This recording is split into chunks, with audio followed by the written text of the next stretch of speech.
नमस्कार दर्शक मित्रों, मैं आचार्य दुर्गा प्रसाद शास्त्री आप सभी का स्वागत आपकी YouTube चैनल में करता हूं। यहाँ पर हम विविध प्रकार के वीडियो बनाते हैं, साथ ही में आपकी टिप भी रहती है और एक छोटा सा उपाय भी बताते हैं। उपाय जरूर मित्रों करिएगा ताकि आपकी जो समस्या है उसका समाधान अवश्य हो सके। तो चलिए हम शुरू करते हैं आज का उपाय और साथ में आज का राशिफल, और उसके सबसे पहले हम जानेंगे आज का पंचांग। लेकिन एक बात रिक्वेस्ट है आपसे, अगर चैनल सब्सक्राइब नहीं किया है तो जरूर सब्सक्राइब करिए और वीडियो अगर आपको अच्छे लगते हैं तो उसे लाइक शेयर कमेंट जरूर करिए। कमेंट का मतलब है आपके कोई सवाल हैं तो हमें कमेंट बॉक्स में भेजिए। वीडियो में कोई आपको जानकारी देनी है या आपको कोई गलत लग रहा है तो आप जरूर हमें बता सकते हैं, इसमें कोई हमें तकलीफ नहीं है। दूसरी बात है कि आपको कोई सुझाव देना है तो आप जरूर हमें वह सुझाव भी आप भेज सकते हैं। तो दर्शक मित्रों, आप सामान्य रूप से यह जान रखिए कि कैसा रहेगा आज का राशिफल और कैसा रहेगा आज का पंचांग। चलिए शुरू करते हैं हम आज के पंचांग से। आज विक्रम संवत 2079 शक संवत 1944 सोमवार का दिन है। दिनांक है 9 मई 2022। सोमवार यानी पूर्व दिशा में यात्रा के लिए वर्जित होता है। अगर आपको यात्रा पे जाना जरूरी है तो आप पानी पिए और दर्पण में अपना मुंह चेहरा देख के यात्रा पे जा सकते हैं। वैशाख शुक्ल पक्ष की आज अष्टमी तिथि है। दुर्गाष्टमी भी इसे कहा जाता है। दुर्गा माता का पूजन, उसका व्रत वगैरह आप कर सकते हैं। नक्षत्र आज अश्लेषा रहेगा 17:07 तक। इसके बाद मघा नक्षत्र की शुरुआत होती। दोनों नक्षत्र गांडांत नक्षत्र हैं, अतः नक्षत्र शांति करवाना आवश्यक है। योग वृष्टि रहेगी, योग वृद्धि रहेगा 20:43 तक। इसके बाद ध्रुव योग की शुरुआत होगी।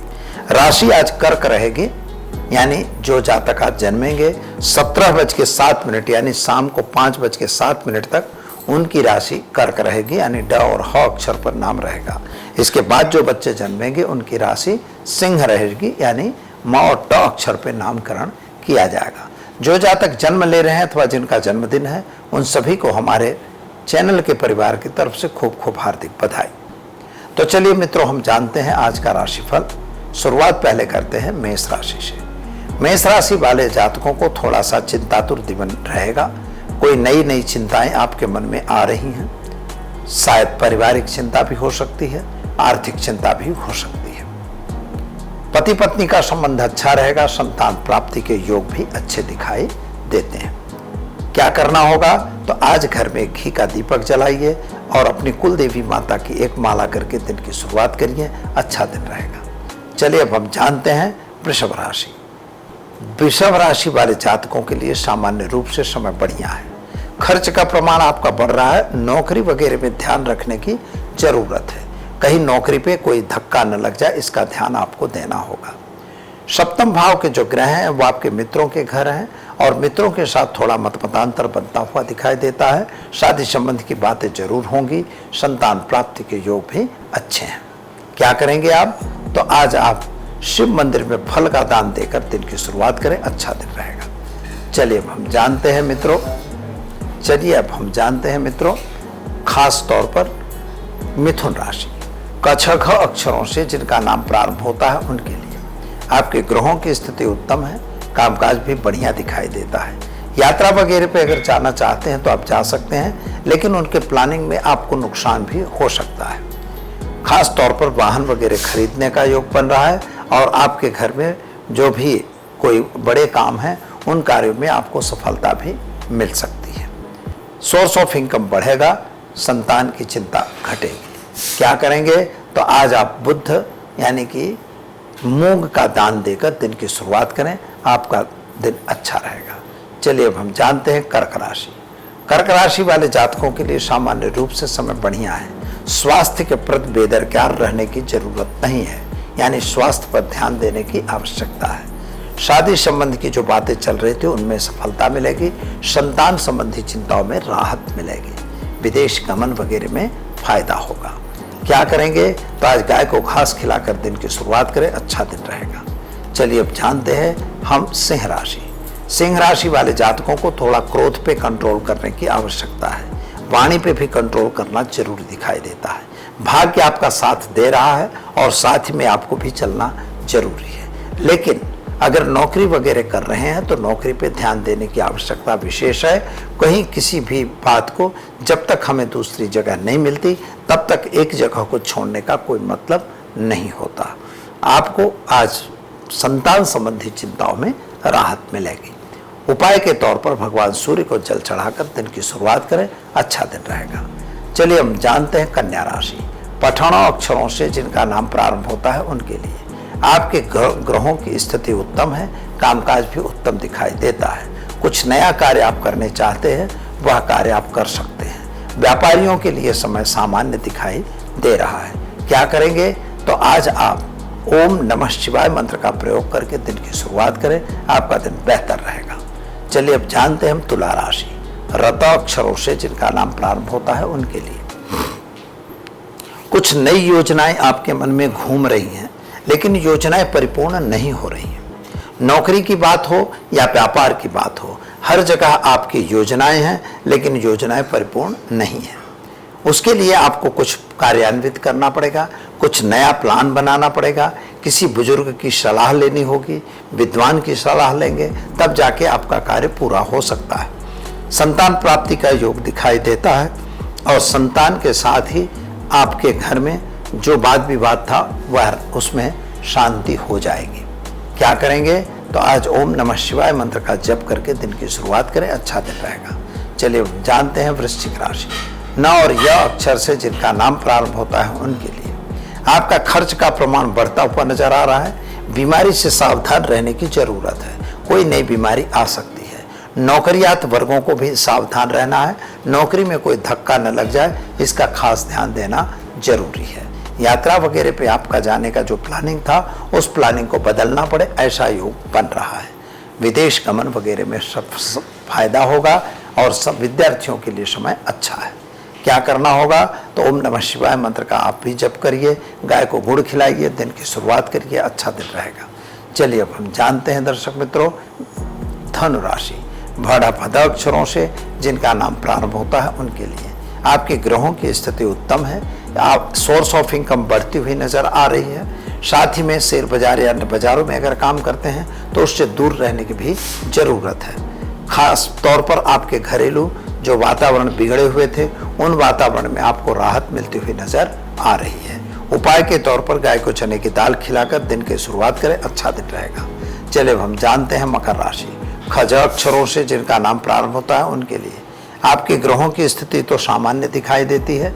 यात्रा प्रवास का योग भी बन रहा है।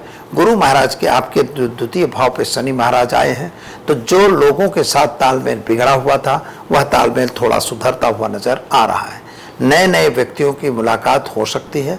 दूसरे व्यक्तियों से आपका संबंध अच्छा होगा, लेकिन आर्थिक तौर से यह समय बहुत अच्छा नहीं कहा जाएगा। जमीन मकान के कुछ कार्य आपके बन जाएंगे। क्या करेंगे तो ओम नमः शिवाय मंत्र का प्रयोग करिए, शिव पर जल चढ़ाइए, दिन की शुरुआत करिए, अच्छा दिन रहेगा। चलिए अब हम जानते हैं कुंभ राशि। कुंभ राशि वाले जातकों के लिए सामान्य रूप से अच्छा समय है। पति पत्नी का संबंध अच्छा रहेगा। शादी संबंध की बातें भी होंगी। संतान प्राप्ति का योग भी बन रहा है। विद्यार्थियों को बाहर जाने का योग भी बन रहा है। यानी कुल मिला के समय अच्छा ही दिखाई देता है। क्या करना होगा तो एक गरीब को भोजन कराकर दिन की शुरुआत करें, आपका दिन बेहतर रहेगा। चलिए अब हम जानते हैं मीन राशि। दच अक्षरों से जिनका नाम प्रारंभ होता है उनके लिए आपके ग्रहों की स्थिति के हिसाब से देखें तो गुरु महाराज की कृपा आप पर बरस रही है। शादी संबंधी की बातें होंगी। साथियों का साथ सहकार आपको मिलेगा। संतान प्राप्ति का योग भी बन रहा है। संतान के कैरियर में भी वृद्धि होती हुई दिखाई देती है। भाग्य आपको साथ जरूर देगा और भाग्य के हिसाब से आप आगे बढ़ सकते हैं। क्या करना होगा तो आज आपको पीपल के वृक्ष पर जल डालकर दिन की शुरुआत करें, आपका दिन बेहतर और सुंदर रहेगा। तो चलिए दर्शक मित्रों, यह तो रहा 12 राशियों का राशिफल। आज के टिप के विशेष के बाद हम आप कर लेते हैं कि वास्तव में कुछ प्रश्न ऐसे आए हुए हैं कि अगर घर में है वास्तु दोष तो मान लीजिए कि ब्रह्म क्षेत्र आपका तकलीफ में है तो क्या करना। यह एक बहुत बड़ा सवाल है कि जैसे मान लीजिए ब्रह्म क्षेत्र अभी एक वास्तु की बात हो रही थी, वहां पर हमने जो देखा तो बिल्कुल सेंटर में, यानी दोनों तरफ से, मतलब जो कॉर्नर से हमने उसको सेंटर लिया, सेंटर और सेंटर पर पिलर बना हुआ है, और पिलर भी छोटा नहीं है, वो फैक्ट्री है, चारों तरफ से कैंची लगी हुई जिस पर शेड बनाया हुआ है, लेकिन वो शेड के बीच में वो एक पिलर है, जो शेड का जो मेन आधार है, सपोर्ट है, वह बिल्कुल प्योर मध्य में है। अगर आपका मध्य क्षेत्र फंस जाता है तो मित्रों वह व्यापार होने में विलंब लगाता है। घर है तो घर में अगर मध्य क्षेत्र फंस गया, यानी जिसे हम ब्रह्म क्षेत्र भी कहते हैं, तो ब्रह्म क्षेत्र हमारे घर का हो, चाहे हमारी फैक्ट्री का हो, चाहे हमारी ऑफिस का हो, उसका ब्रह्म क्षेत्र खुला होना चाहिए। वहां पर सपोर्ट में, वहां बीच में कोई चीज नहीं होनी चाहिए। अगर वहां पर कोई चीज ऐसी है, जो भी वजनदार चीज है, तो आप समझिए कि ब्रह्म क्षेत्र खराब होगा। और जब ब्रह्म क्षेत्र खराब होता है तो दिमाग खराब होता है, दिमाग खराब होता है, आपको कार्य करने की क्षमता खत्म होती है और आपका कार्य प्रारंभ नहीं हो पाता। तो क्या उपाय है? तो इसका एक सिंपल से बहुत से उपाय हैं। पहले तो उसको निकाल देना, यही सारे सही उपाय है, अथवा बनाने से पहले ये चीज का ध्यान देना ये भी जरूरी है। पर मान लो कोई ऐसी व्यवस्था नहीं है, तो आप ब्रह्म क्षेत्र को कैसे क्लियर कर सकते हैं? तो मित्रों, इसके लिए सामान्य रूप से नाभि ऊर्जा यंत्र आता है, उसका प्रयोग आप कर सकते हैं। इसके अतिरिक्त आपको एक यंत्र पिरामिड जैसा एक श्री यंत्र आएगा, उसका भी प्रयोग आप वहां पर कर सकते हैं। अगर उसके नीचे के भाग में एक स्वस्तिक पिरामिड का यंत्र बनाया जाता है, जो एक पावरफुल होता है, उस पावर को वहां नीचे दिया जाता है। मेटल जो पावर आते हैं, यानी एनर्जी आती है, एनर्जी को भी अंदर डाउनलोड करके और आप उसको पावर वाला बना के उस चीज को वहां से हटाए बिना उसका पावर कंप्लीट कर सकते हैं। तो ब्रह्म क्षेत्र अगर है खराब तो जरूर ध्यान दीजिए, और आपकी प्रगति के लिए बहुत जरूरी है कि ब्रह्म क्षेत्र आपका मजबूत हो। तो दर्शक मित्रों, वीडियो कैसा लगा? अगर अच्छा लगा तो लाइक शेयर कमेंट जरूर करिए। दीजिए आचार्य दुर्गा प्रसाद शास्त्री को इजाजत। नमस्कार।